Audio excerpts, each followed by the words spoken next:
et un débourrement.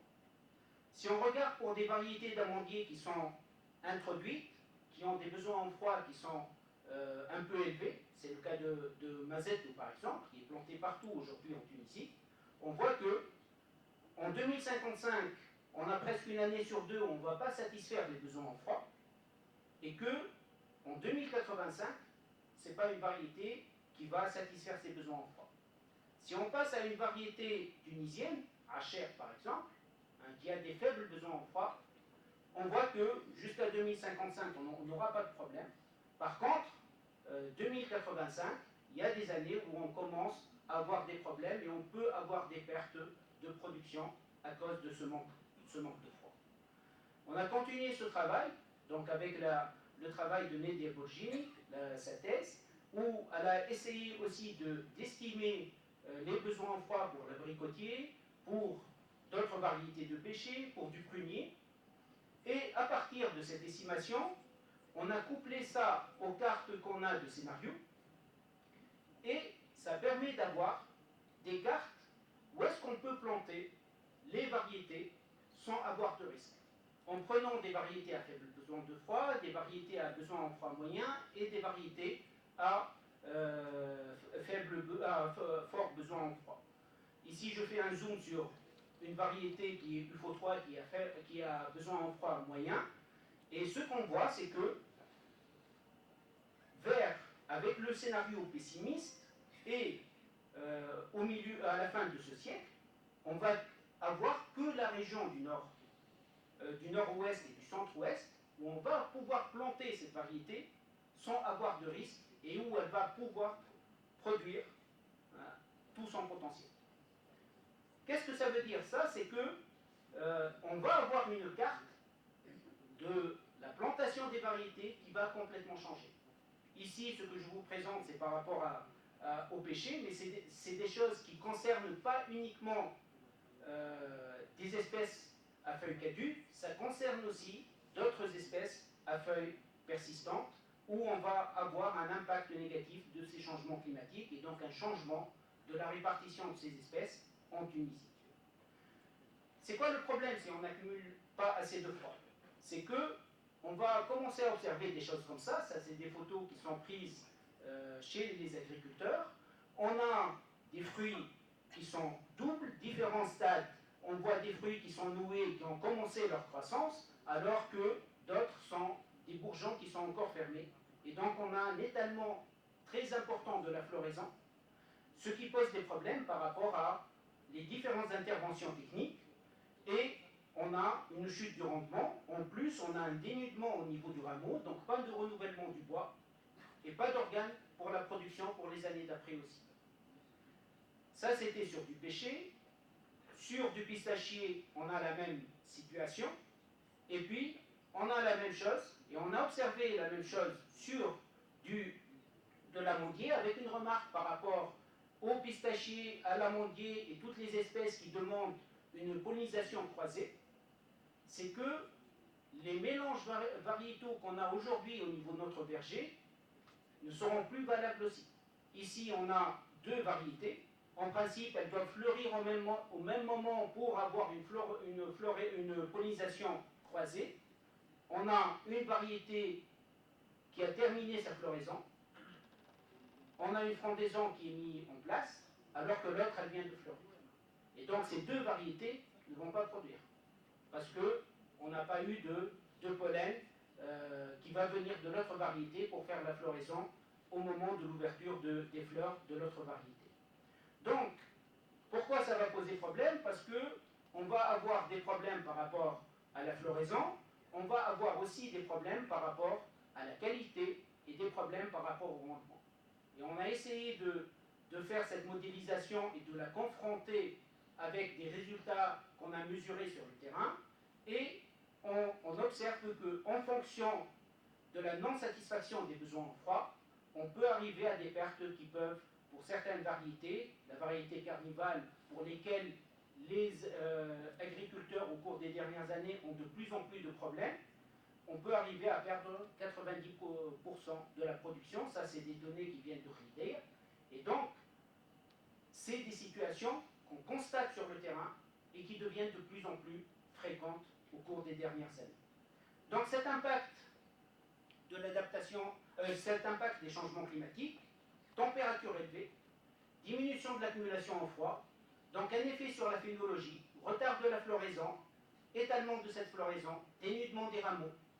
On a une augmentation de l'accumulation de la chaleur et donc un avancement de la date de maturité, parce que le fruit va accumuler sa somme de chaleur plus rapidement. Il a moins de photosynthèse et il va avoir un calibre qui est plus faible, en plus du dénudement qu'on a. On va avoir des problèmes de plus en plus importants par rapport à des attaques de maladies et de ravageurs, et ça va se constater sur la qualité des fruits et le rendement qu'on va avoir. Par rapport à l'eau, on a augmentation de température, donc augmentation de l'évapotranspiration, des besoins en eau qui sont plus élevés, mais ça, c'est couplé avec des problèmes de sécheresse et de moins de ressources hydriques qui sont disponibles. Ce qui va réduire encore plus la croissance végétative, les sources de photosynthèse, la fourniture d'assimilats et la croissance des fruits.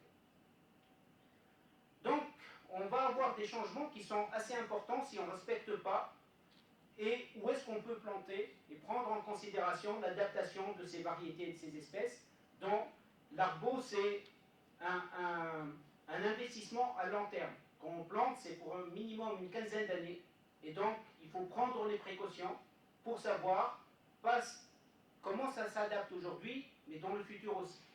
Ici, c'est le cas de la vigne, par exemple, augmentation des températures, donc une floraison retardée ou absente, un avancement de la maturité qui peut aller jusqu'à 2 semaines, une diminution de la qualité, donc un problème au niveau de l'élaboration de la qualité, et le résultat de ça, on a des changements de la répartition des vignobles par rapport à la situation actuelle, avec une migration au niveau du bassin méditerranéen vers le nord, parce qu'il va y avoir des zones qui seront plus adaptées à ces cultures.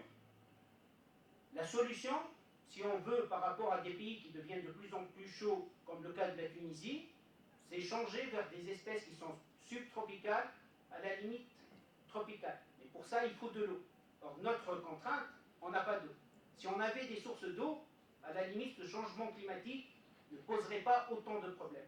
Mais on est dans une situation où il va faire de plus en plus chaud, avec moins de ressources hydriques, et donc un problème qui est plus important. Donc, si on regarde la carte de la culture de la vigne en Méditerranée, ça c'est une carte qui vient d'être produite par Farm, il y a un mois dans un livre blanc, et on voit que la situation, aujourd'hui, c'est ça la situation de la culture de la vigne, donc à l'horizon 2010-2040, et puis à l'horizon 2060-2090, on voit qu'il y a presque une disparition de la possibilité de produire avec tout le potentiel de production au sud de la Méditerranée. Ça va rester dans quelques régions montagneuses au Maroc, et puis une migration vers le nord et vers des pays où il n'y a pas cette production aujourd'hui en Europe. L'autre problème qui est important, c'est que avec cette augmentation de température, on a plus de maladies, plus de ravageurs qui peuvent attaquer, avec plus de cycles, et donc on a une pression phytosanitaire sur nos vergers qui va devenir encore de plus en plus importante. Quelles sont les solutions par rapport à cette adaptation? Donc, un meilleur choix au niveau des espèces et des variétés à planter. Il faut essayer de trouver des espèces à faible besoin en froid, qui ne demandent pas beaucoup d'eau, qui vont résister au stress hydrique, aux vagues de chaleur, et bien choisir les choix de plantation et les pratiques et un changement des pratiques culturales. Pour bien choisir, il faut une bonne estimation des besoins en froid, une reconsidération des besoins en eau qui vont changer, une bonne gestion de l'irrigation, une bonne gestion de la fertilisation, une utilisation des produits de levée de dormance qui peuvent aider pour compenser un certain nombre de manques de froid, mais ils ne peuvent pas remplacer ou apporter des solutions dans tous les cas. Et puis, il peut y avoir d'autres solutions pour limiter l'évapotranspiration au niveau de nos vergers. Et puis, on a fait des essais, par exemple, et c'est utilisé aujourd'hui par les arboriculteurs en Tunisie, de pulvérisation de talc ou d'argile sur les arbres.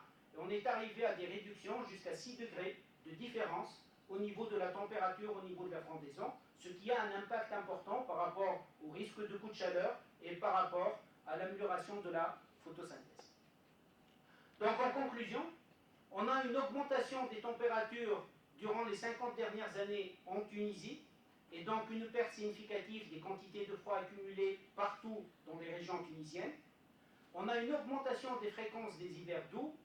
Si Hamadi ce matin parlait de 5 années de sécheresse consécutive, si on prend sur la même période, on a presque le même nombre d'années où on a eu un hiver qui était chaud, avec des problèmes qui ont été constatés par les arboriculteurs. Donc cet effet de manque de froid, il est aggravé par un effet sécheresse. On a une augmentation de température dans le futur, donc plusieurs régions vont être encore plus menacées, surtout dans le centre et dans le sud.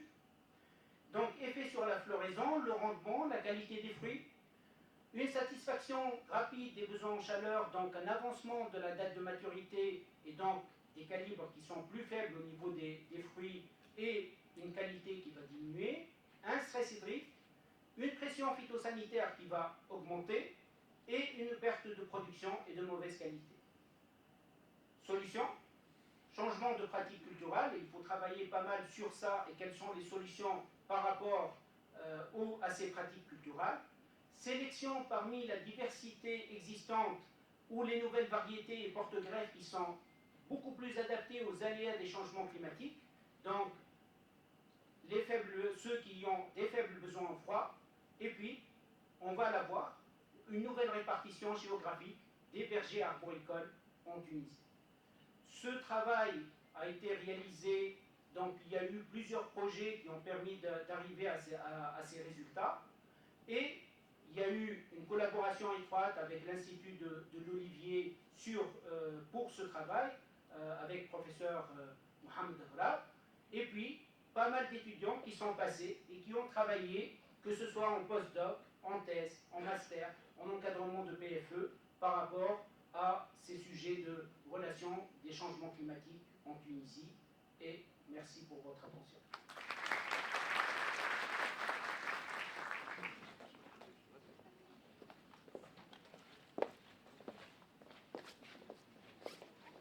Merci Mendy pour cette présentation. Je constate qu'on aurait dû faire une autre présentation sur le milieu marin. Et je demande à mes collègues à Lyotte toutes mes excuses parce que l'impact sur le milieu marin est également important, mais qui donne espoir parce que l'impact sur le milieu marin, c'est le contraire. C'est vrai qu'il y a l'érosion côtière, comme dont on a parlé professeur Zohair Ahlem, mais il y a l'introduction d'autres espèces très valorisées, peut-être dans les discussions on en aura.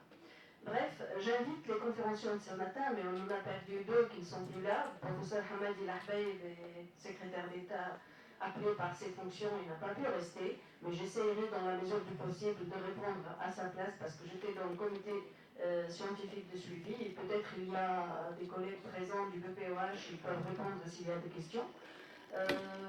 Professeur Hamadi Benjabal a une réunion avec le Hakma très importante qu'il a gentiment retardée et il ne pouvait pas ne pas assister à cette réunion, donc il vous demande toutes ses excuses. Il n'a pas pu rester pour la séance de discussion. J'invite donc professeur